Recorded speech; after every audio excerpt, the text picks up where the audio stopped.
Boa noite, irmãos. A paz do Senhor Jesus. Louvado seja o Senhor pela oportunidade de nós estarmos aqui mais uma vez. Eu espero que todos estejam recebendo bem aí o nosso áudio, o nosso vídeo. Dá o seu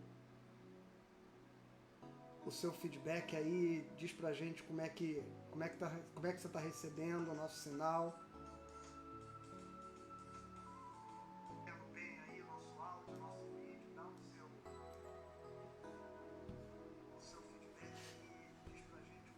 Isso, também me conectei aqui, compartilha, viu?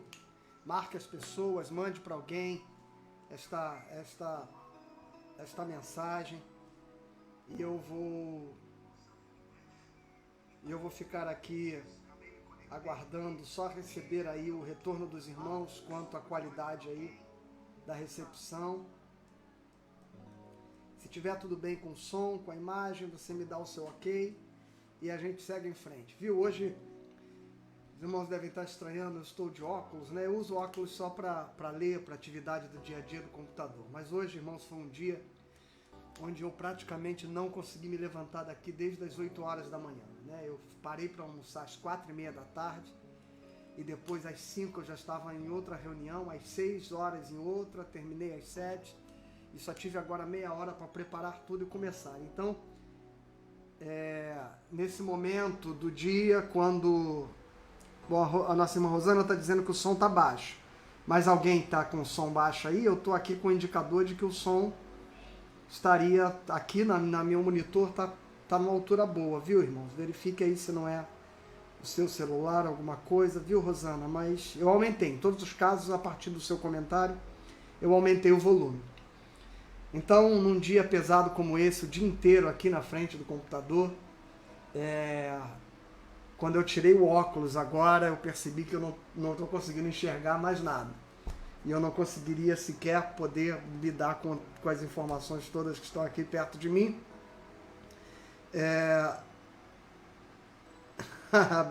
Está muito mais bonito de barba feita, né, minha irmã? É claro, só a Lloyd que me achou bonito com aquela barba mal feita que eu estava na terça-feira. A Rosana está dizendo que está ok. E agora que está bom, agora melhorou e ficou bom. Bom, a Carlinha está aqui confirmando que o som agora melhorou. Então, vamos lá. Então hoje eu vou ficar de óculos, que eu uso para leitura, mas só para eu poder dar conta aqui das informações aqui. Bom, antes da gente iniciar aqui, só para recapitular, irmãos, nós estamos falando sobre a Bíblia, né? E eu falei a respeito, na semana passada, dos livros que nós chamamos de escritos. Nós estávamos falando do Antigo Testamento, a respeito da Tanakh, que é como se chama o compêndio de 3 livros, da letra T, letra N e a letra K, que seriam a Torá, os Nevins e os Ketuvins. A Torá, que é a lei de Moisés, os Nevins, que são os profetas, e os Ketuvins, que são os escritos. E nós estávamos passando ao longo desse tempo a sequência desses livros, e na semana passada a gente se dedicou bastante falando a respeito dos Ketuvins, e eu disse que até hoje ia continuar falando um pouco mais profundamente deles, do conteúdo de alguns textos do livro dos Ketuvins.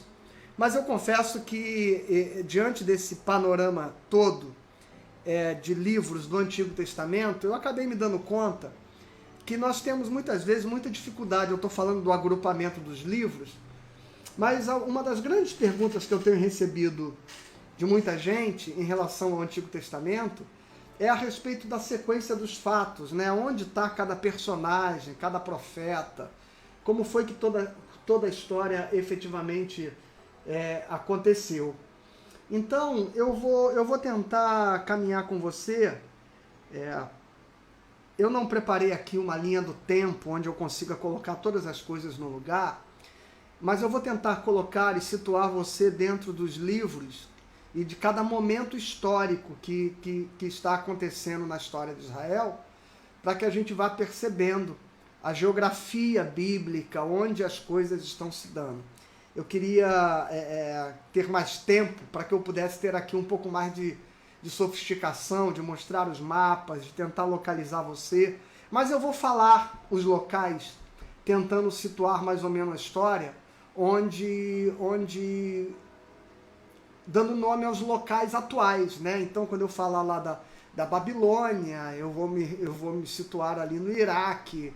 Quando eu falar de Judá, né? Eu vou falar ali da região da Palestina, da faixa de Gaza e toda aquela região. Quando eu falar do reino de Israel, eu vou estar um pouco mais ao norte. Então, vamos tentar caminhar nesse esquema, e eu vou tentar situar os irmãos hoje, ao longo da história do Antigo Testamento, a sequência principal dos acontecimentos e o modo como esses acontecimentos foram se dando de um modo mais claro. E vou tentar situar os irmãos também geograficamente, para que nós possamos nos localizar dentro desses acontecimentos, dentro dessa realidade bíblica e do panorama que a Bíblia nos apresenta, tá bom? Deixa eu abrir aqui também uma outra informação que vai nos ajudar muito a lidar com esse tema. Ô Jesus, pulou aqui. Pera, aqui, exatamente. Então vamos lá, vamos começar. Deixa eu dizer uma coisa, vou fazer um comentário aqui.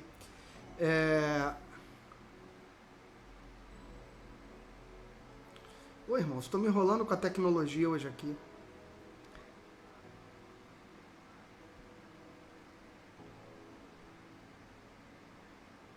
Bom, tá aqui, tudo bem.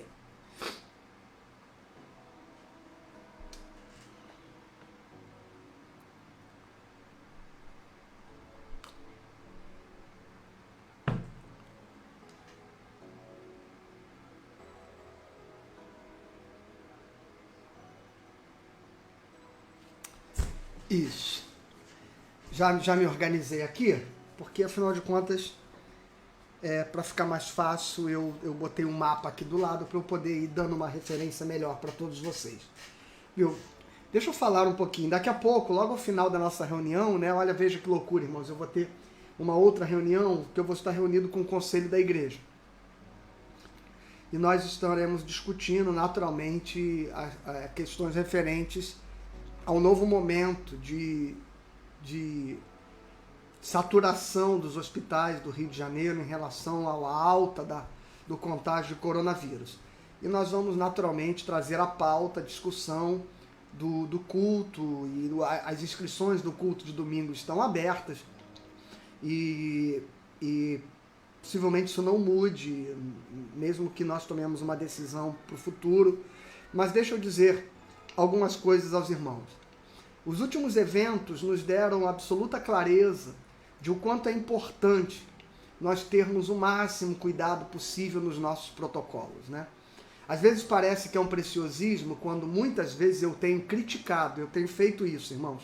Eu tenho criticado o movimento de algumas igrejas por onde eu tenho passado, que eu tenho visto essas igrejas abertas, sem distanciamento, sem o controle do volume de pessoas dentro do espaço, né? Próximo à nossa igreja, eu tenho visto isso em locais pequenos, em locais não ventilados, por incrível que pareça, locais de pé direito baixo, e eu tenho visto pessoas aglomeradas. E a gente está vendo um resultado que era previsível de que aconteceria no Rio de Janeiro, na medida em que as pessoas foram relaxando seus cuidados, e as pessoas na rua sem máscara, se aglomerando nos mercados, nas calçadas, nas filas, nos bancos. Por mais que nós entendamos que a economia, o comércio, as coisas naturalmente precisavam ir voltando, né? Precisávamos encontrar um meio de tentar enfrentar essa pandemia com responsabilidade, mas acontece que o comportamento do carioca, eu não vou falar nem do restante do Brasil, vou falar do Rio de Janeiro, que é a cidade onde estamos. O comportamento do carioca acaba nos dando a convicção de que as restrições elas precisam ser rígidas no Rio de Janeiro. Porque bastou flexibilizar para que se assumisse um comportamento como se estivesse tudo normal. E as pessoas estão se aglomerando em bares. Eu, depois da abertura, fui a alguns restaurantes e percebi, e só fui a restaurantes onde havia o cumprimento rígido dos protocolos, as mesas distanciadas, a lotação limitada, o controle de acesso, álcool gel, máscaras, enfim, jamais me permiti entrar num estabelecimento que os cuidados não tivessem sido. Até lojas em que eu entrei obrigado porque tinha que comprar determinada coisa importante, em muitas ocasiões eu tive o desconforto, né, de ter que manter minha distância e pedir para que vendedores, atendentes, dizer, você pode colocar a máscara? Eu tenho feito isso, né, por mais que possa parecer grosseiro, mas não é, irmãos. Às vezes eu paro no posto de gasolina, o frentista está com a máscara abaixo do nariz, eu digo assim, você pode cobrir o seu nariz com a sua máscara? E o tempo inteiro eu fico agindo, tentando levar as pessoas a entenderem para a situação da gravidade, né? E não me permito que as pessoas se aproximem de mim para falar comigo. No outro dia o moço veio me entregar uma encomenda do iFood aqui na porta de casa, e quando eu abri ele estava sem máscara. Eu falei, você está sem máscara. E aí ele disse, isso não precisa mais não. Aí eu falei, eu preciso que você coloque a máscara, porque senão eu não vou me aproximar para pegar a minha comida. E aí ele, muito contrariado, foi colocar a máscara. E eu tenho alertado isso. E nossa igreja, quando voltou à atividade no último dia 22 de outubro, e nós tivemos apenas 2 cultos presenciais, um culto piloto e 2 cultos efetivamente presenciais, que foi o culto do dia 22 e o culto do dia de ação de graças. E nesses 2 cultos, que foram 2 cultos seguidos, nós mantivemos um protocolo rigoroso. O irmão Jorjão está dizendo que está sem som aí. Meu irmão, normalmente, quando todo mundo está com som e você está sem, se você tentar sair e entrar de novo, normalmente melhora. Tenta aí. Eu acho que pode ser isso. Então, o nosso protocolo manteve o distanciamento, manteve o afastamento, mantivemos o controle rigoroso de movimentação. Até me perguntaram, poxa, mas até para ir no banheiro? Sim, porque os diáconos estão restringindo para que uma pessoa de cada vez acesse o corredor do banheiro, que é estreito. O nosso banheiro interditamos, deixamos apenas um box liberado para facilitar a questão da higienização, da limpeza. E marcamos os lugares para que as pessoas não transitem de forma aleatória dentro do santuário. Então os diáconos conduzem a pessoa até o local onde ela senta e cada um sai. Até a saída da igreja é liberado banco a banco. Todos esses movimentos, muita gente me disse, é exagero. Eu visitei igrejas e eu não vi controle rigoroso como este. No final acabei vendo todo mundo na porta se encontrando, se abraçando, dando as mãos. Eu não tenho nem ido à porta para cumprimentar. Até tive que participar de um evento do presbitério dia desses, e que confesso que fiquei bem constrangido, mas respeitosamente eu segui o movimento da igreja, fiquei na porta, me despedindo das pessoas, mas gostaria que não tivesse feito isso, né? Porque eu entendia que não é tempo de nós relaxarmos. Está aí, a resposta está aí. Os hospitais lotados.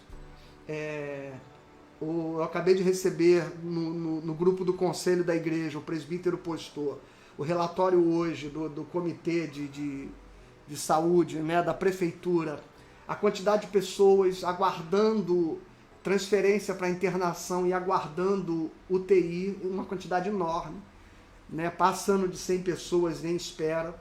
Hoje saiu uma notícia na imprensa, pessoas estão morrendo em casa porque não tem vaga para serem recebidas nos hospitais.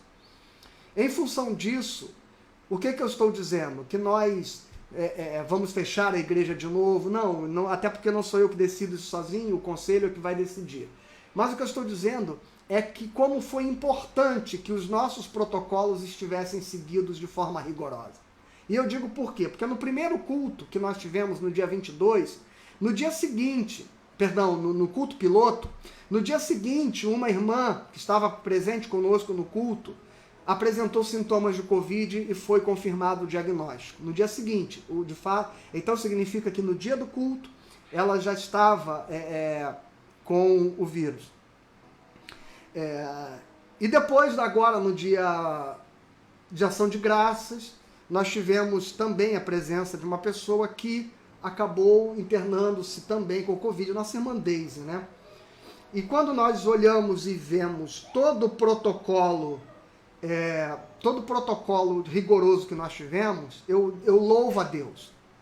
Porque caso não tivéssemos tido aquele nível de controle, de restrição, de orientar as pessoas que não se mantivessem próximas, que se quisessem conversar do lado de fora, que não se tocassem, que não se aproximassem a menos de 1,5 metro, nem todos cumprem, mas nós estamos orientando, a orientação dos diáconos é que peça para que as pessoas afastem. No dia do culto piloto, havia uma aglomeração se formando, a minha esposa, inclusive, interferiu e pediu para que as pessoas se afastassem, e neste grupo que estava ali se aproximando, estava a nossa irmãzinha, que depois foi diagnosticada no dia seguinte apresentou sintomas, ou seja, aquela ação da intervenção de pedir, irmãs, se afastem, por favor, parece que é uma ação, sabe, irmãos, constrangedora, mas ali nós podemos ter, com este gesto, preservado vidas.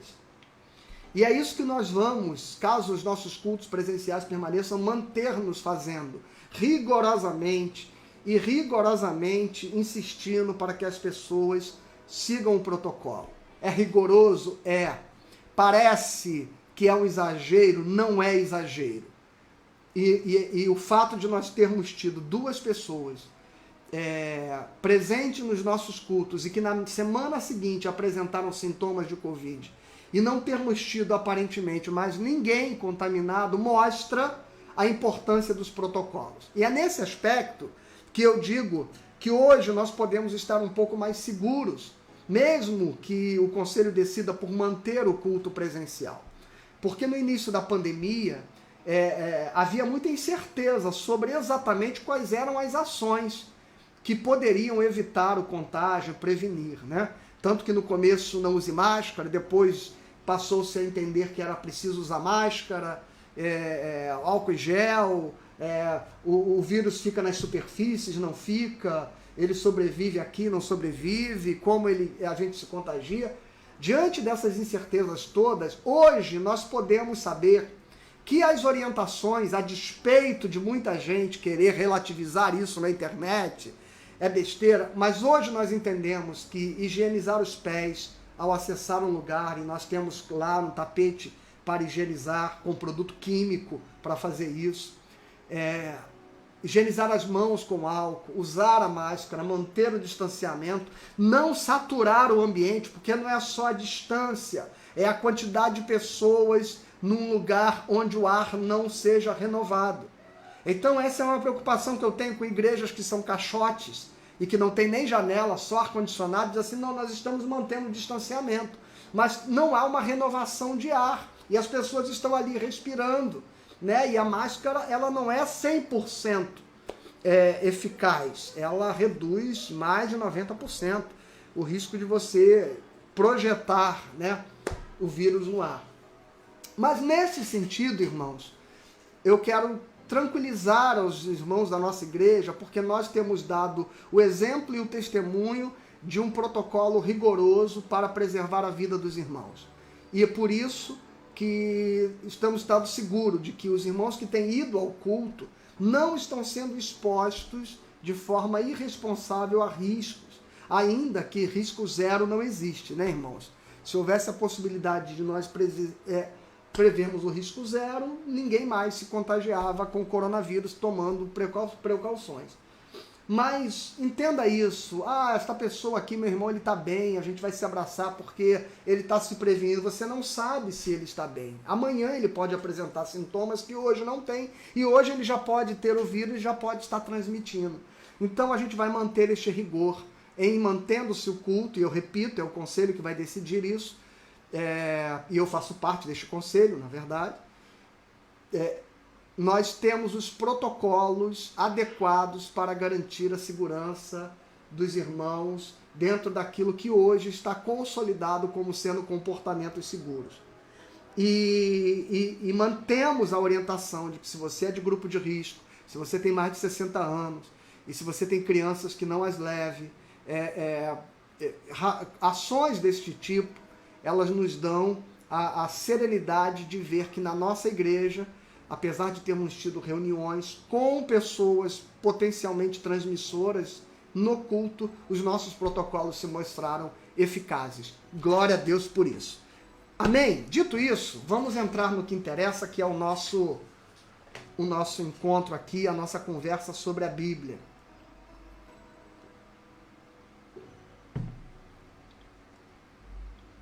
Vamos lá, então?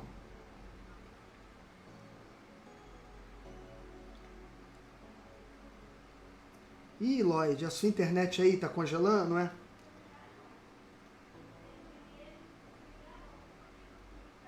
Bom, vamos então seguir. Irmãos,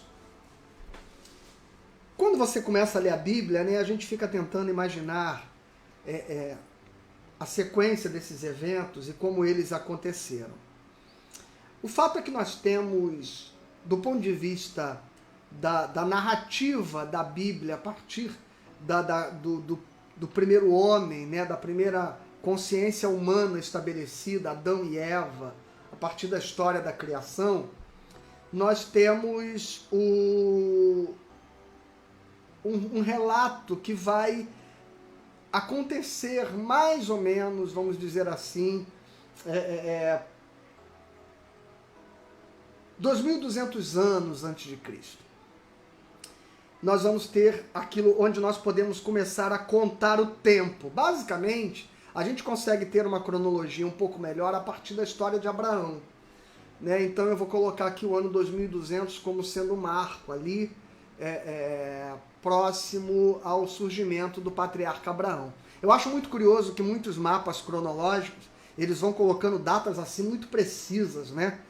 2000, por exemplo, a um que eu consultei dizia que o nascimento de Abraão teria sido no ano 2166. Irmãos, é exagero, um absurdo exagero querer precisar essas datas. Nós conseguimos situar esses personagens antigos em momentos aproximados, né?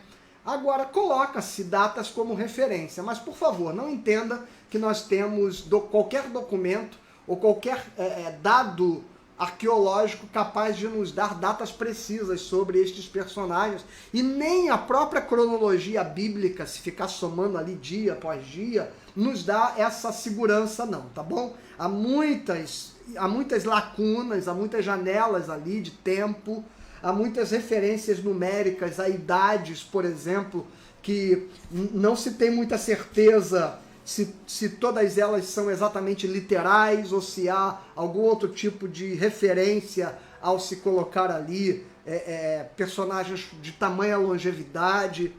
Então, nós precisamos ter apenas, vou citar aqui datas, mas apenas como referência e não como datas exatas. Se nós pegássemos o princípio da criação, Adão em si, vamos dizer, e toda aquilo que a gente chamaria de pré-história bíblica, né?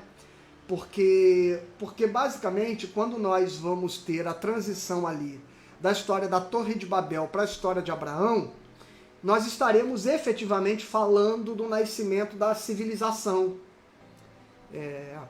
E esta civilização coincide com a cronologia das primeiras grandes civilizações que nós temos de registro histórico, que é a babilônica, pelo menos falando aqui da nossa história ocidental, que é a Babilônia e o Egito.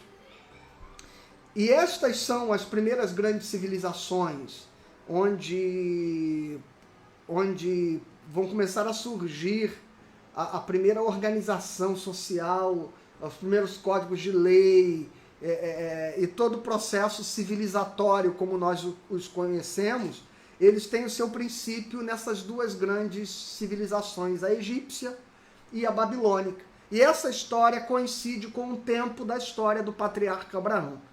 Antes disso, nós chamamos, do ponto de vista bíblico, de pré-história bíblica.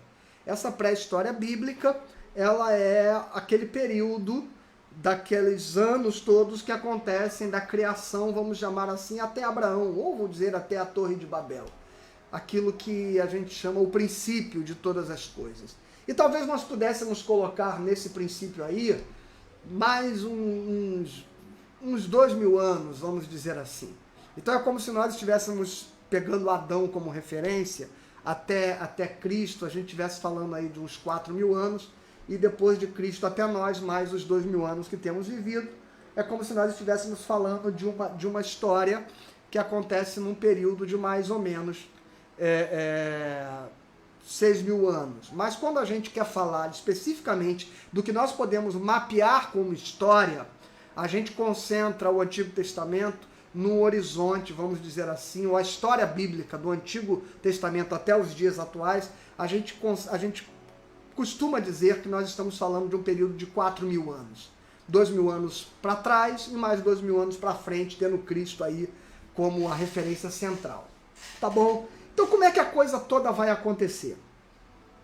Eu não vou entrar no mérito aqui da criação e das várias correntes que nós podemos ter a respeito da criação. Existem os criacionistas, mais precisamente, e a leitura mais literal e mais fundamentalista, que vai tratar os 7 dias da criação como sendo literais, dias de 24 horas, onde Deus criou tudo, e a criação do homem como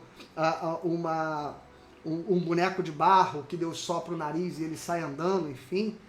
E eu estou contando isso, que esta é uma corrente, e talvez seja predominantemente aquela mais ensinada, especialmente na cultura aqui brasileira, da teologia brasileira, na crença comum das pessoas. E problema nenhum se esta narrativa, afinal de contas, é assim que o texto conta, né? Agora, há possibilidade, e eu não estou dizendo que nem estou dizendo que você tem que acreditar, há a possibilidade de que isto não seja literal, né, meus irmãos? Que nós estejamos falando desses 7 dias como uma referência de eras, de períodos muito maiores. E de que o processo da criação não tenha sido como uma mágica, onde Deus fala e as coisas aparecem como um flash.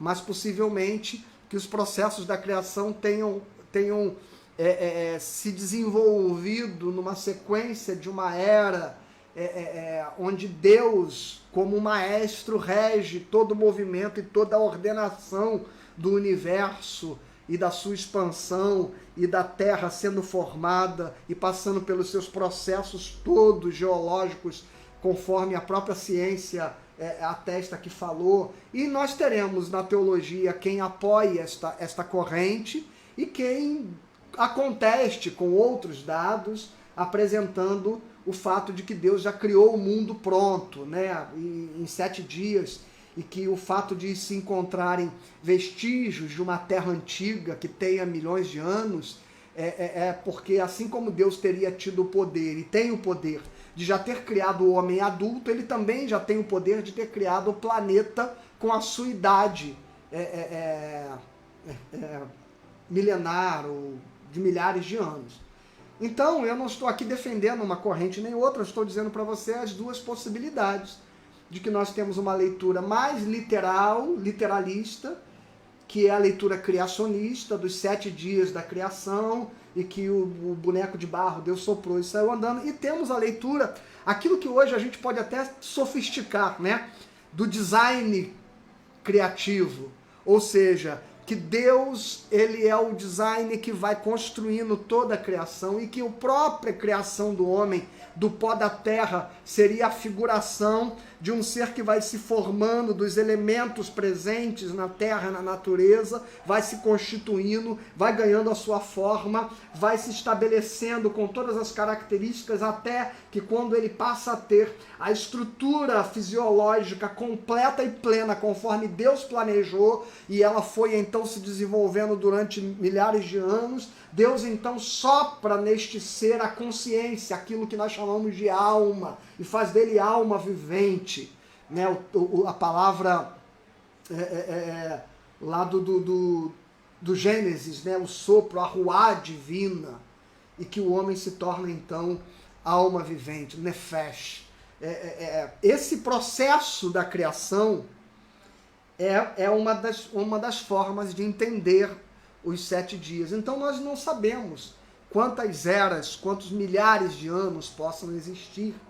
Ou nós podemos dizer que estamos falando de seus 1000 anos, considerando que o relato literal corresponde ao fato em si, ou seja, foram 7 dias literais. E você, por favor, tenha toda a liberdade de ficar com a crença que mais lhe dá tranquilidade e paz ao seu coração. Sabe por quê? Porque no final de tudo, nada disso realmente importa.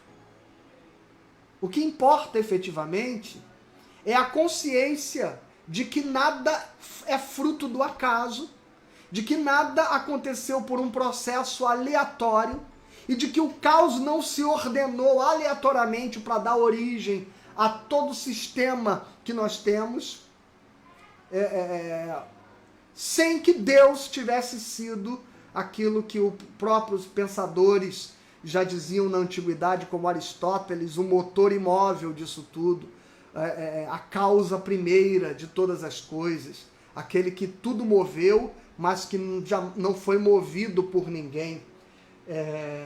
Então, e este pensamento está presente tanto em Aristóteles, lá na filosofia antiga, como em pensadores mais modernos, como o próprio René Descartes.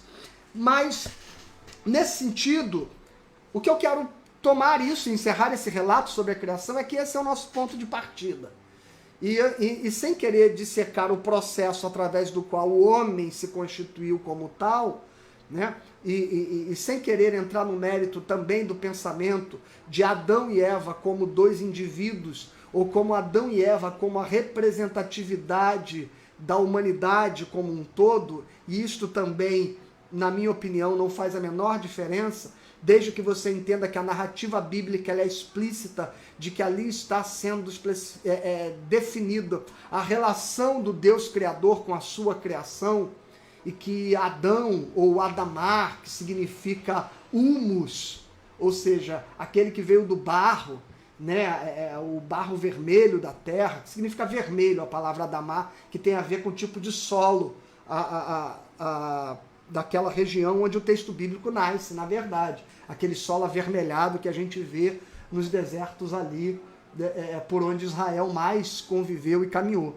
Então, o Adamar, que é aquele que é criado da terra, e Adamar significa esse barro vermelho, então, antes de ser um nome, ele faz referência à matéria-prima do homem criado.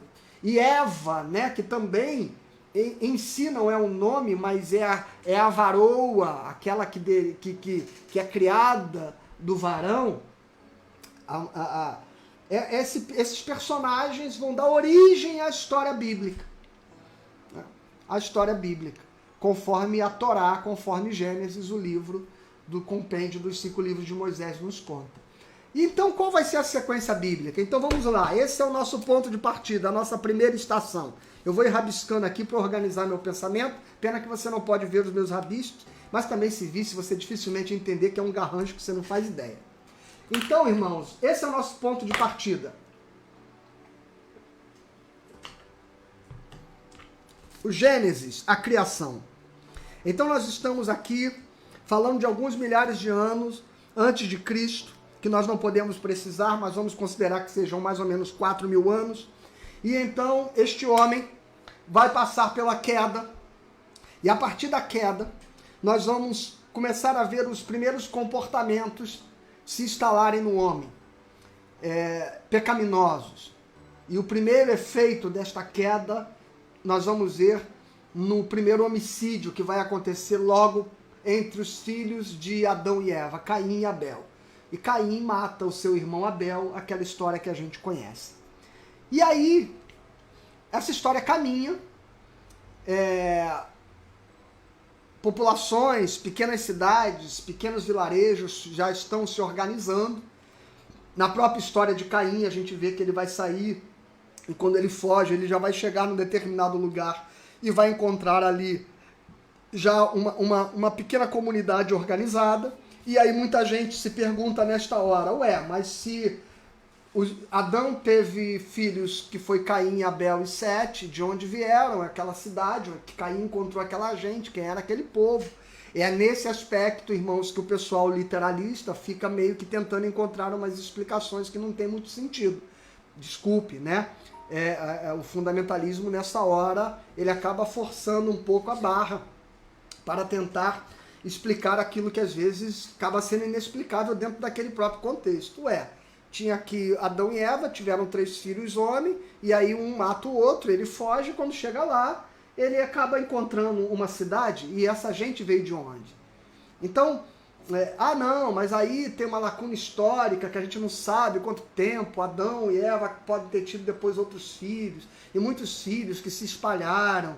Então, é meio que uma lacuna que as pessoas dizem. Seria muito mais simples, então, entendermos que em Adão e Eva há uma relação representativa de Deus com a criação, de uma humanidade que ele criou, muito mais do que apenas um indivíduo, mas o homem. Deus criou o homem, né? O homem como humanidade. Deus criou macho e fêmea, os criou. E este homem é representado na Bíblia na figura de Adão e na figura de Eva, que travam este relacionamento com ele. As histórias dos povos antigos, elas carregam muito personalidades que, na verdade, carregam o simbólico de um povo, de uma geração, até de um tempo, né? E que convergem num personagem histórias de muita gente. Isso é muito comum nos personagens das histórias antigas, e nós não podemos acreditar que a história bíblica seria totalmente distinta ou diferente disso, né? De atribuir a referência a um personagem para dar identidade a um contexto muito maior. Então, nós vamos ter já pequenos povoados se formando, e a terra vai crescer, multidões, gente vai aparecer, e nós estamos então nesse momento. E se nós entendermos o lugar, o ambiente da criação, conforme a Bíblia descreve, ali na Mesopotâmia, onde muita gente situa o Éden, né? Por causa dos rios, Tigre, o rio Eufrates, e outros rios que são citados na Bíblia, como sendo o berço da criação, e talvez sendo o berço também da primeira civilização. Ali vão se desenvolver as principais histórias do Antigo Testamento, o dilúvio, a Torre de Babel. A Torre de Babel acontece nada mais, nada menos do que naquela região ali mesmo da Babilônia, né? Tanto que o próprio nome Babel é que vai desdobrar-se naquilo que nós chamamos de Babilônia. Aquela organização liderada por Nimrod e tudo que aconteceu ali naquele contexto. Pesquisas arqueológicas, estudos mais modernos, todavia, vão defender a exegese de que um dos rios que cita-se como delimitando o Éden, o lugar da criação, ele se encontra na Babilônia. Mas o segundo rio, um outro rio citado, e muita gente acabou interpretando como sendo os 2 grandes rios da Babilônia, mas um dos outros rios citados, na verdade, não seria um rio que foi apelidado depois na Babilônia. Encontrou-se um rio com o mesmo nome antigo, sabe aonde? Lá na África. Opa! Então, as pesquisas modernas, a exegese consegue agora entender que o nome dos rios citados como sendo delimitadores do Éden, na verdade não restringem o Éden à Babilônia, mas nós podemos estar falando da região da Babilônia, de toda aquela planície hidrográfica da Babilônia, aquela bacia hidrográfica ali dos grandes rios da Babilônia, mas até um rio africano ali nos limites do Egito. Então tudo faz sentido. E olha que coisa curiosa, porque a ciência diz que o homem surge na África, por exemplo. Então faz tudo muito sentido que entre esses dois rios nós tenhamos exatamente as duas primeiras grandes civilizações quase que simultaneamente surgindo. E essa é uma história muito interessante a respeito da gente entender a geografia bíblica da formação desse texto. Mas antes de eu falar da Babilônia em si, eu preciso falar do dilúvio. Porque quando nós estamos chegando ali em Gênesis 6, nós vamos ter o evento do dilúvio. E este evento do dilúvio, ele vai nos colocar diante de uma história que é muito curiosa, que é a expressão de Gênesis 6, que fala que os Bená Elohim, eu estou falando aqui a expressão hebraica que está escrito lá, os filhos de Deus.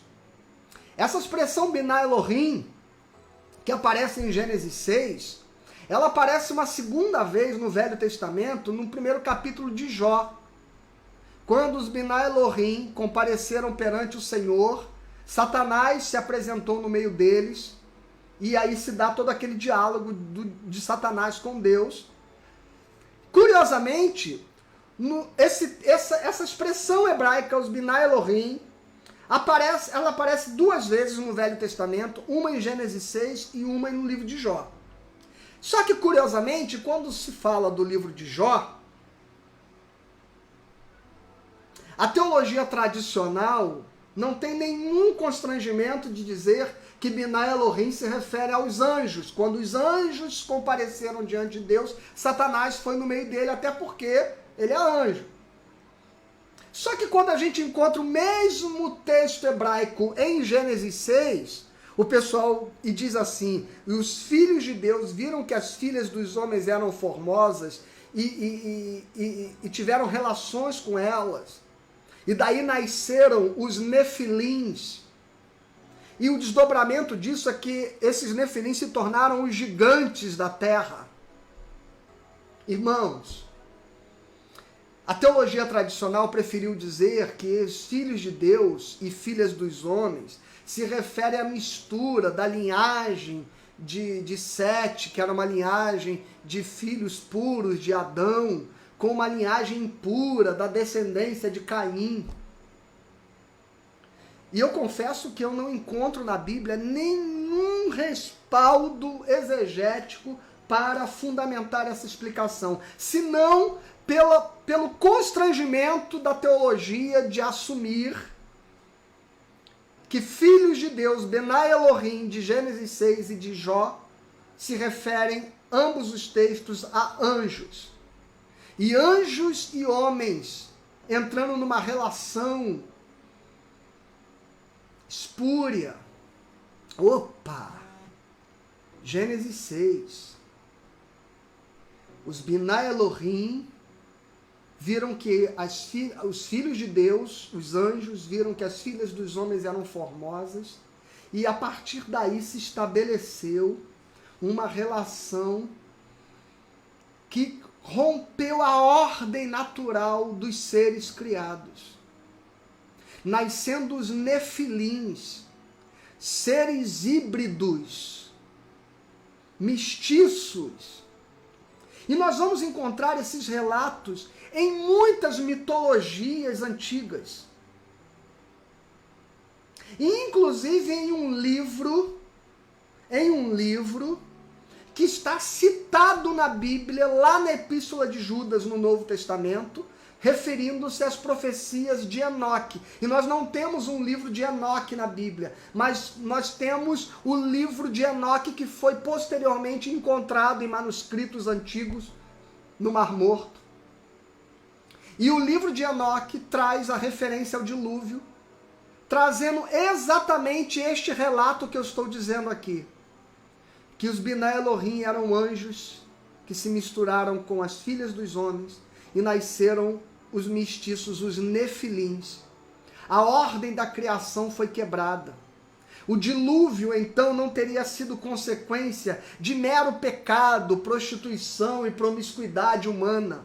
O dilúvio teria sido consequência da necessidade de interromper todo um processo espúrio onde a criação foi deturpada com seres angelicais e seres humanos fazendo uma mistura perversa, e que eu não tenho tempo de entrar neste mérito, mas eu poderia, num outro momento, falar um pouquinho, até a partir do relato de Enoque, como se deu o desdobramento desse processo todo. E nós vamos começar a ver a Bíblia falar então dos gigantes da terra. E estes gigantes não necessariamente têm a ver apenas com a estatura, mas talvez isso se aproxime um pouquinho dos relatos, dos registros que nós temos hoje nas civilizações antigas egípcias, maias, na Ásia, no Peru, em Machu Picchu, em tudo que é canto do planeta, nós vamos encontrar registros que são mais ou menos inexplicáveis de como eles foram acontecer ali. E que talvez, e aí quando você liga lá no Discovery, nos canais da TV a cabo, aparece aquele programa Alienígenas do Passado. Ou seja, todos esses relatos daqueles seres alados que estão nas paredes das pirâmides egípcias, nos escritos babilônicos, nos desenhos sumérios e em tantos registros antigos que nós vamos encontrar esses relatos. Aqui na América Latina, nos Andes e em muitos parques arqueológicos. Em Nazca, por exemplo, nós temos muitos registros dessas interações humanas com seres que parecem vir do espaço e que na cabeça da ciência eles dizem eram alienígenas. Mas, segundo o texto bíblico, nós podemos estar diante de interações de homens com manifestações extraterrestres, mas não extraterrestres de habitantes alienígenas de outros planetas, mas de seres angelicais que entraram em interação direta. E não se espante de que as mitologias dos semideuses, daqueles que eram filhos de homens com os deuses, elas não sejam apenas fruto de imaginação do panteão, da teogonia dos deuses gregos do Olimpo, que desciam do Olimpo e se relacionavam com humanos e dali nasciam os semideuses. Não se espante que tudo isso é um grande arquétipo na subjetividade humana de uma realidade que um dia foi um acontecimento real, histórico, destas interações e destes seres que a Bíblia chama de nefilins, os gigantes da terra. E o dilúvio teria sido, então, um processo muito mais drástico para interromper a desordem que se estabeleceu na criação. Eu, desde pequeno, sempre tive um pensamento meio que assim. Quando eu li a Bíblia, garoto ainda, lá para meus 9, 10 anos de idade, e foi quando eu comecei a ler a Bíblia sozinho, eu me fazia uma pergunta, né?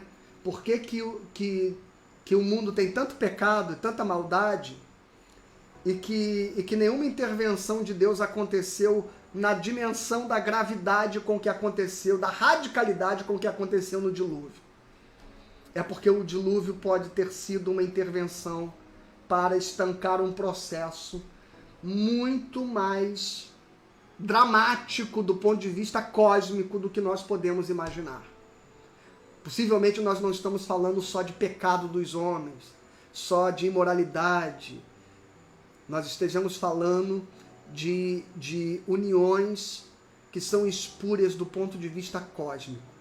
E se você viu o último filme Noé do cinema, você vai ver personagem daqueles anjos de pedra do filme, não sei se você viu ou se você assistiu, e eles têm nome. Senjasa é um deles, é o líder maior desses anjos. O livro de Enoque nomeia estes anjos, e Senjasa é o líder desta queda angelical, deste grupo de anjos que se reúne, que faz um acordo de que eles eram guardiões da terra, anjos que eram mensageiros responsáveis por serem guardiões da terra e participarem do processo da evolução humana, da tecnologia humana. Estes anjos deixaram seu lugar original. Olha, isso está lá no Novo Testamento, hein? Aqueles anjos que não guardaram o seu lugar original, eles foram lançados em prisões eternas. Esse texto não está falando da queda de Lúcifer não, viu, irmãos? Está falando desta segunda queda destes seres aqui. Destes guardiões de Senjasa e todos aqueles que com ele se rebelaram.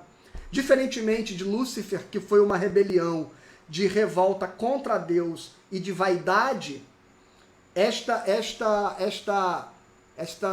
esse segundo movimento desses Benai Elohim, desses filhos de Deus aqui, tem a ver com um apaixonamento deles pelo homem. E isso aparece muito lá no filme Noé. Neste que as pessoas torceram, nossa, esse filme, mas aquele filme foi composto baseado nesta mitologia enoquiana, tanto que Enoque é um dos personagens lá do filme, viu? Que se refere. Agora, o fato de ser um anjo de pedra foi um modo do filme retratar o aprisionamento desses anjos. Mas na Bíblia fala que os gigantes da terra, então aqueles seres híbridos retratados em muitas imagens arqueológicas antigas, e que eles são mistura de homens com águia, mistura de homens com seres alados, mistura de homens com serpentes. E a serpente, na mitologia egípcia, inclusive, tinha um nome, as serpentes míticas, eram serafins.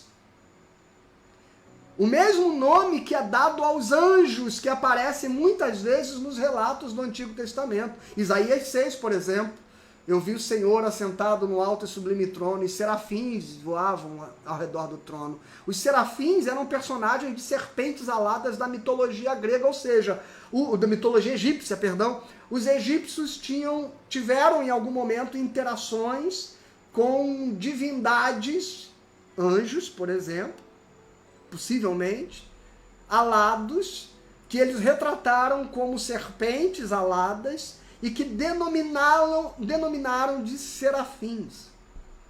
Opa! Aí a história ganhou uma curiosidade que talvez você nunca tenha ouvido. E então Deus intervém e vem o dilúvio. E neste dilúvio, extermina-se toda a humanidade corrompida com este processo, mas naturalmente, me parece, e a neurologia defende isso, viu? Que processos de transformação humana que acontecem numa grande proporção da humanidade, de uma forma misteriosa, parece se estender para todo o gênero humano. Nós preservamos os arquétipos dessa experiência. E ao preservar os arquétipos dessa experiência, quando nós chegamos mais à frente na história de Abraão e de Ló, em Sodoma e Gomorra, e que anjos ali se manifestam, nós vamos ter os homens daquela cidade se inclinando outra vez àquelas relações que foram estancadas e destruídas pelo dilúvio. E o grande problema é que, segundo o relato de Enoque, as mulheres humanas não queriam mais relações com humanos, porque elas passaram a desejar apenas os seres angelicais. Naturalmente, né, a performance dos caras deve ser um pouco mais sofisticada do que a nossa, né? Meros mortais. Então, irmãos, pode ser que nós tenhamos, atrás da história do dilúvio, uma história muito maior. Que a Bíblia não conta, pastor? Não, talvez a Bíblia conte. Mas talvez a teologia não tenha tido a ousadia de aceitar o que está escrito ali. Os filhos de Deus viram que as filhas dos homens eram formosas e se uniram a elas, e nasceram os nefilins, os gigantes da terra.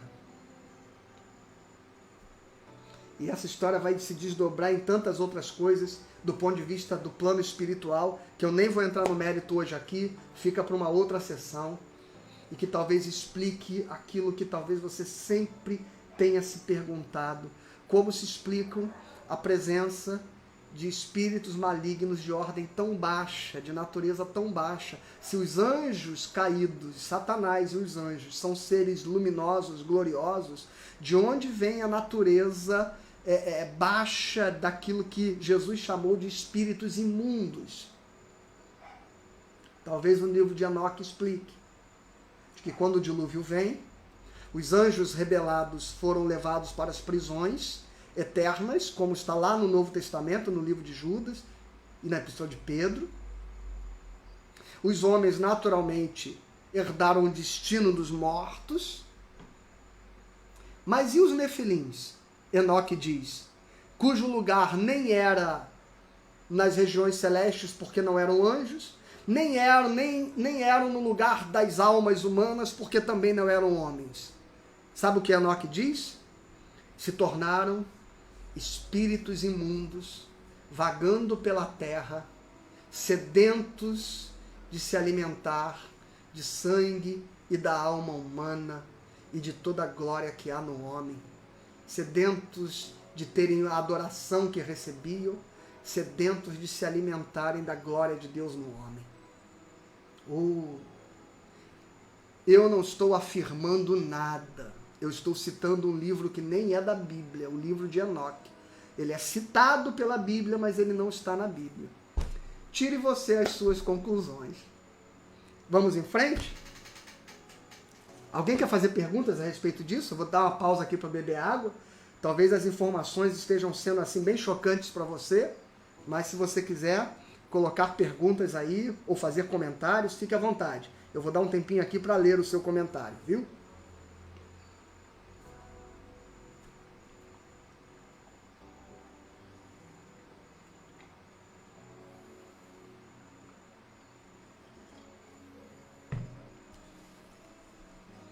Tá muito calor, né, irmãos? Alguém? Algum irmão querendo estar aí online com a gente, querendo participar, colocar uma dúvida, colocar uma pergunta, acrescentar um raciocínio, um comentário, não entendeu alguma parte, enfim, fique à vontade. Eu não sei se eu tô tendo acesso aqui a todos os comentários, mas eu acho que sim, eu acho que está... Não, o livro de Enoque não está na Bíblia Católica, a pergunta que está aqui. Ele não é um livro da Bíblia Católica, ele é um livro considerado apócrifo, viu? Se você, Ariel, quiser um dia ter a curiosidade de olhar para ele, você consegue achar algumas cópias no Google, mas elas são muito ruins, porque elas são comentadas e você não consegue, às vezes, achar o texto original. Mas dá para achar alguma coisa assim. Mas se você tiver curiosidade, qualquer dia que você esteja na igreja, na minha biblioteca, lá na estante do gabinete, tem um livro preto que está escrito assim, a Bíblia Apócrifa, e lá tem um compêndio de livros apócrifos e tem lá o livro de Enoque. E se você quiser dar uma olhada, eu te mostro até alguns textos bem interessantes que tem lá. Você que tem ido na gravação dos cultos, porque você canta na banda, talvez eu possa te dar acesso ao livro de Enoque. Eu tenho um exemplar, uma cópia dele lá no gabinete. Pastor, nesse livro de Enoque cita os nomes desses filhos dos anjos com as mulheres mortais? Não. Cita uma coisa interessante, o nome dos anjos. O livro de Enoque cita o nome dos anjos e mais. Cita que cada anjo desse acabou comunicando aos homens um determinado tipo de tecnologia. Então a gente pode estar falando aí naquilo que a própria evolução civilizatória vai mostrando, porque diz assim, então determinado anjo, eu não vou lembrar os nomes aqui naturalmente, ensinou o homem a manipular os metais, e o outro ensinou o homem a lidar com as ervas, e o outro a fazer poções, e o outro a jurar os conjuros, o outro a quebrar os conjuros, e o outro anjo ensinou o homem a ler os astros, não do ponto de vista de astrologia, mas a própria astronomia, a conseguir mapear a posição dos astros e conseguir entender o movimento das estrelas. Então, muitos processos da cosméticos para mulheres, remédio, medicina, muita coisa da tecnologia humana, e é por isso que nós vamos encontrar, às vezes, processos tecnológicos das construções antigas, que hoje, por exemplo, ainda há um grande mistério de dizer, para caramba, com a tecnologia de hoje, talvez a gente não consiga fazer isso que eles fizeram há milhares de anos. Aí a Discovery vai dizer, é tecnologia alienígena, mas isso se explique talvez numa interação com inteligências muito superiores que transferiram conhecimento. Isso sim tem lá na Bíblia. Mas o nome dos filhos, das mulheres, não. Só mostra as características deles e mais, as características que eles passaram a apresentar depois do dilúvio, quando passaram a vagar como seres, como espíritos imundos sobre a terra. E bate muito com aquilo que o Novo Testamento fala. O espírito maligno anda por lugares ermos, anda por lugares desérticos, buscando uma habitação, enfim, e tem muita semelhança. Mais alguma pergunta, irmãos? Que eu vou seguir em frente, viu?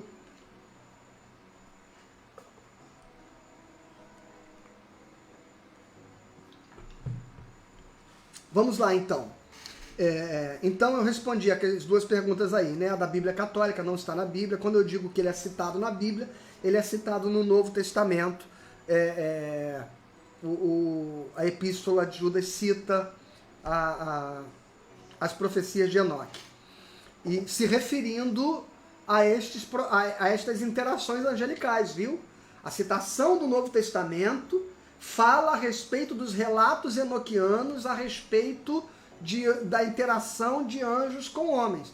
Então, é muito interessante que em determinado momento a teologia tradicional ela preferiu sepultar essa história, e os maiores expoentes aqui, pregadores do presbiterianismo brasileiro, inclusive, vão jogar uma pedra em cima disso. Se ouvirem esse meu vídeo de hoje, vão me chamar de herege, inclusive, tá bom?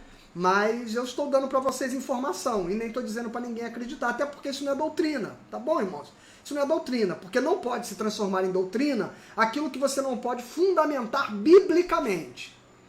Então eu não defenderia hipótese alguma como doutrina se eu não posso fundamentar biblicamente. Então eu estou fazendo aqui inferências a respeito de eventos, fatos e relatos que levam-me a mim ter uma impressão e uma ideia a respeito desses fatos.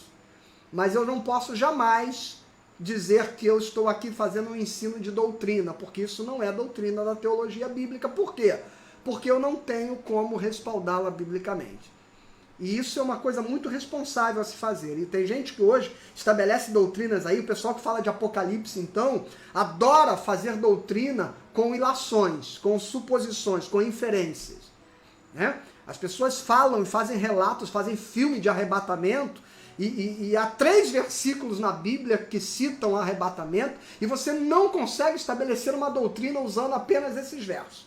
Assim como eu não consigo estabelecer uma doutrina sobre o que eu estou falando. Por isso que eu estou falando aqui, numa troca aqui de conhecimento e de curiosidades que eu estou dividindo com vocês. Tá bom? Se você disser que você aprendeu isso na escola dominical da igreja, eu vou desmentir você, viu? Porque isso não é ensino doutrinário, não. Tá bom, meu irmão? Para que ninguém acredite que você deve crer nisso como doutrina. Mas eu vou dizer uma coisa. Para a maioria das pessoas com quem eu já tive essa conversa, para elas, isso fez muito sentido. Talvez faça sentido para você. Se não fizer, fique com aquilo que você crê. Porque certamente é isso que traz tranquilidade ao seu coração. Tá bom? Vamos em frente então. Então nós tivemos o dilúvio. Logo depois do dilúvio, nós tivemos o evento da Torre de Babel, que fala sobre a vaidade humana e a dispersão das línguas. É um relato bíblico que talvez vai nos ser dado para explicar a diversidade o modo como nós nos tornamos tão diferentes, enfim. Este evento pode ser um evento simbólico, sim. Pode ser um evento histórico, mas que foi relatado para representar algo muito maior, mais universal? Pode. Pode ser um evento local que traduz significados universais? Sim. Pode ser isso tudo, tá bom? E aí, depois, logo desse evento da Torre de Babel, nós vamos ter o fim deste período que a gente chama de pré-história bíblica, e que nós não sabemos quanto tempo isso durou, né? Se eu for buscar a literalidade, a gente está falando de um período aí de mais ou menos uns 1800 anos. E aí nós estamos agora no ano 2200, onde a gente vai ter a história do patriarca Abraão. E essa história também está contada ali no livro de Gênesis. Abraão, que é um personagem que vai surgir na história bíblica, não aqui no território que hoje nós conhecemos como Israel, ele surge na história bíblica lá na Babilônia, naquela região da Mesopotâmia, onde hoje é o Iraque, lá que ele surge, e de lá ele sai com a sua família para uma outra cidade mesopotâmica chamada Ur, uma cidade da Caldeia, dos caldeus, o povo daquela região toda era chamado de caldeus. E lá em Ur, ele vai ser então chamado por Deus para vir para a Palestina, para começar uma nova história, onde Deus disse que iria estabelecer um povo. Então lá daquela civilização babilônica, a primeira grande civilização, nós vamos ter um personagem que vai ser pinçado por Deus de lá, para vir para a Palestina, e quando ele chega ali, entrando nas regiões da Palestina, hoje se você pegar o mapa da Palestina, é como se fosse ali na fronteira, nas colinas de Golã, que está entre Israel e o Líbano. Ali é como se das colinas de Golã, Abraão tivesse uma grande visão da terra. E Deus então tivesse dado os limites da terra. Desde o deserto, desde o Líbano, até o grande rio. Então são os limites da fronteira com a Mesopotâmia. E toda a terra até o grande mar. E este mar é o mar Mediterrâneo. São os limites que Deus está dizendo. Tudo isso eu te darei e a tua descendência. E Abraão então vai entrar por aquela terra e vai começar a marchar como peregrino na terra da Palestina. E ele vai passar 100 anos nessa peregrinação, até que vai acontecer que 100 anos depois, por volta do ano 2066, vai nascer Isaac, né? Ismael havia nascido um pouco antes e Isaac nasce. E nesse período que Isaac vai nascer, nós vamos ter os filhos de Isaac, que vão ser Esaú e Jacó. E então a gente já está em mais ou menos uns 60 anos depois, na história de Esaú e Jacó. E nós vamos ter então um novo momento, porque esse vai ser o momento que na história de Jacó ele vai migrar com seu povo, com os seus filhos para o Egito. É a história de José. E aí nós estamos mais ou menos no ano de 1900, 1909, e começa a história de José no Egito. É a história que a gente tem contado ali no livro de Êxodo.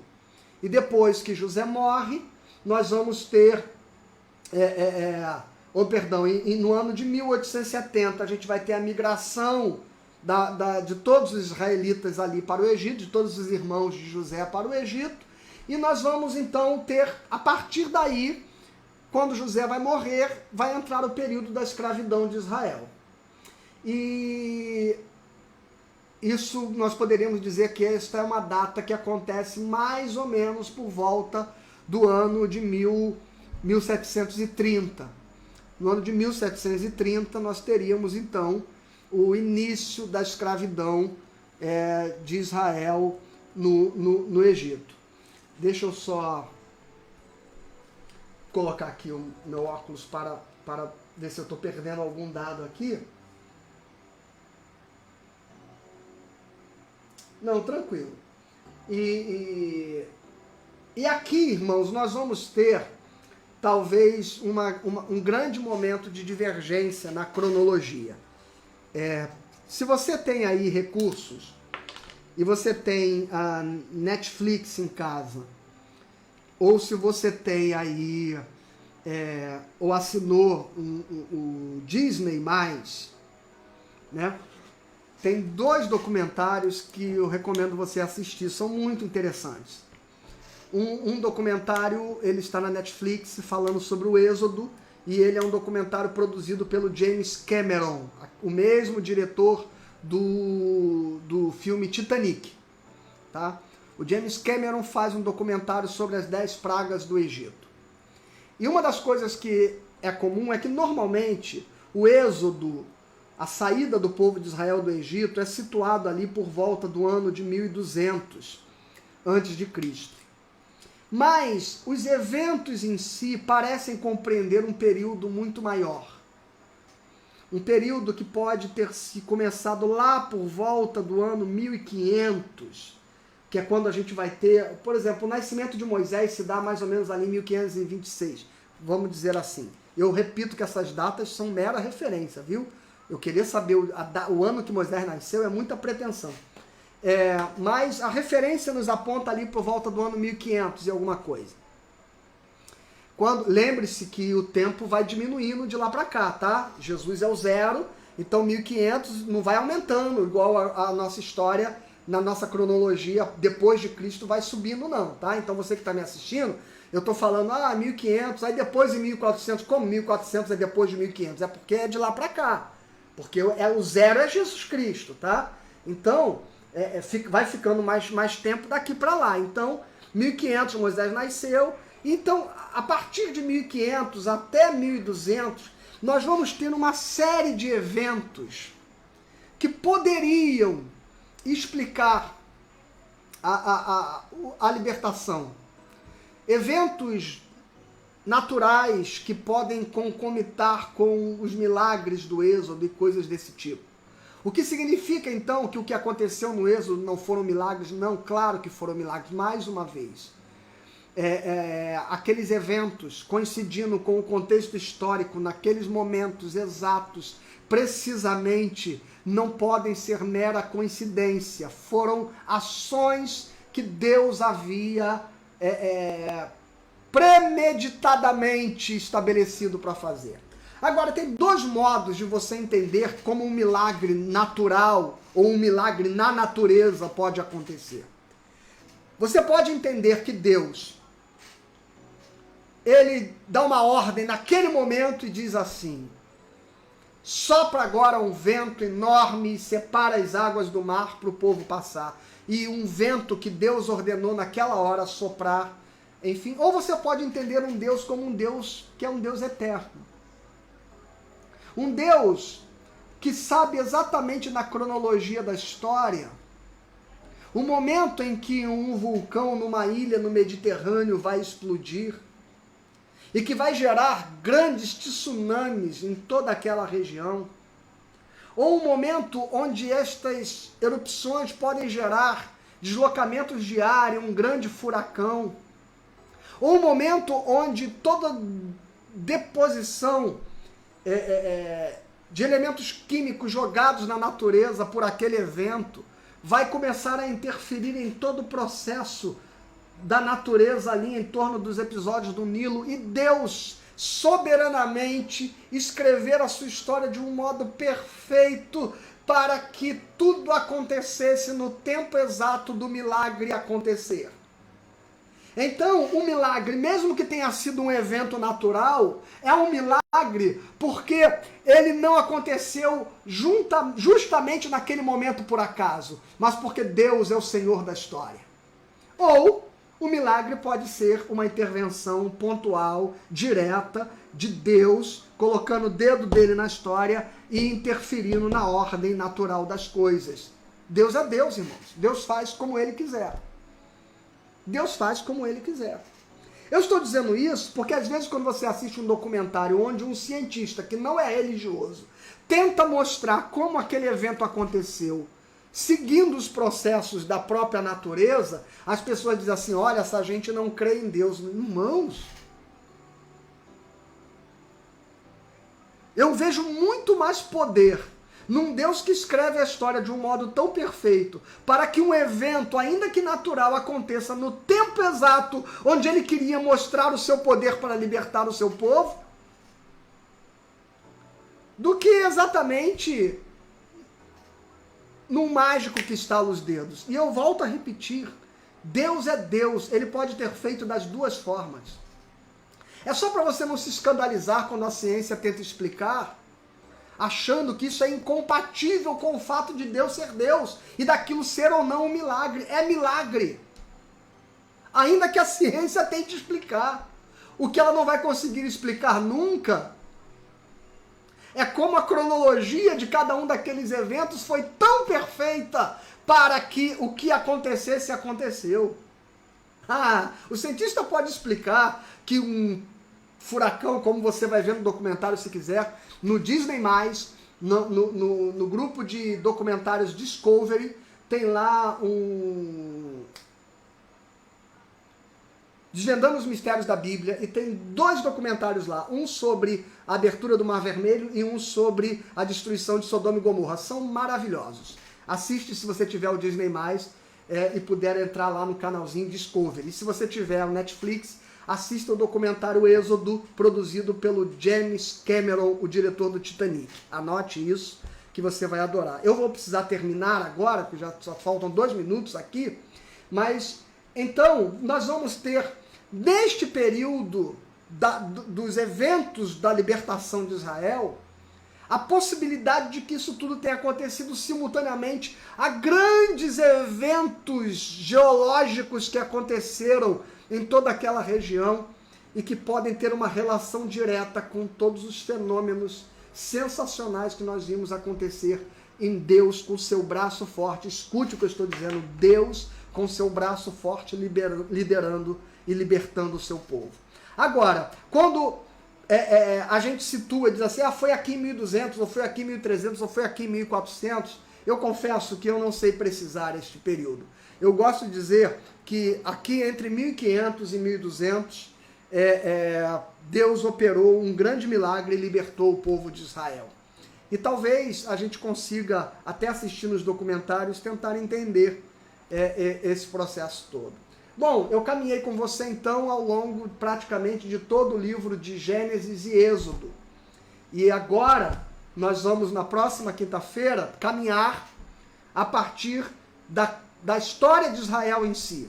O povo chegando na terra, e eu vou falar aqui, apresentar para vocês alguns modelos que nós podemos construir de como foi a tomada da terra.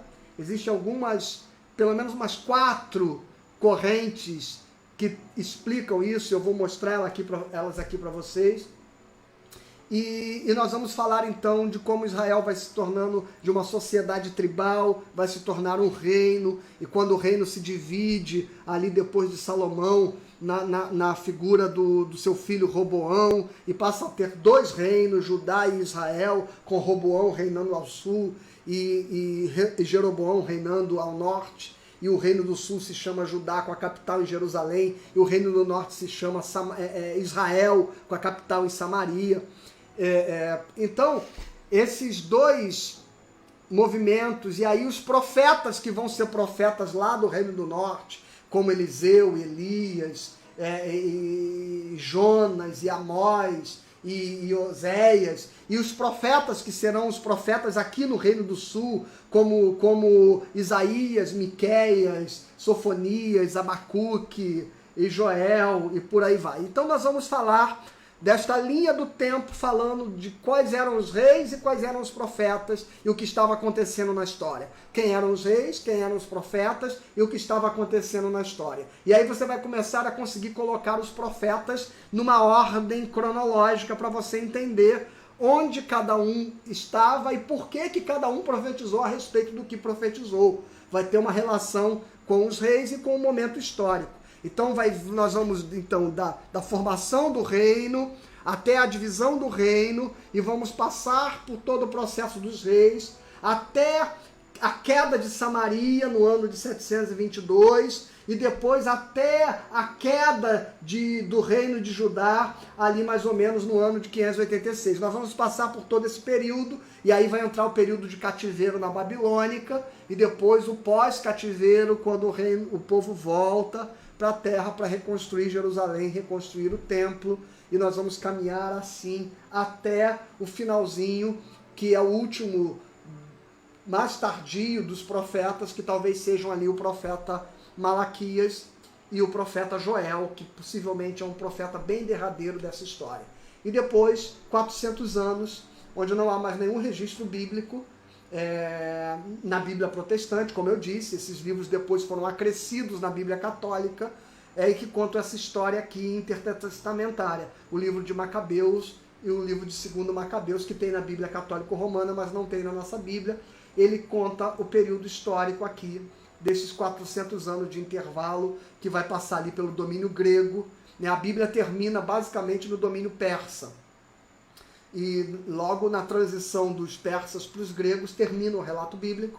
E aí tem o domínio grego, e depois o domínio grego, o domínio romano, que vai acontecer ali 6 décadas antes de Cristo. E depois nós já chegamos na história de Jesus. A gente vai conhecer essa história linear aí do Velho Testamento, para a gente, quando começar a ler, a gente saber o que aconteceu em cada momento da história. Deus abençoe você, Deus abençoe sua vida. Não sei se chegou aqui mais alguma pergunta, mais alguma dúvida, mais alguma questão. Se não, nós vamos orar e vamos terminar aqui o nosso encontro de hoje, viu, irmãos? Alguma consideração que os irmãos querem fazer?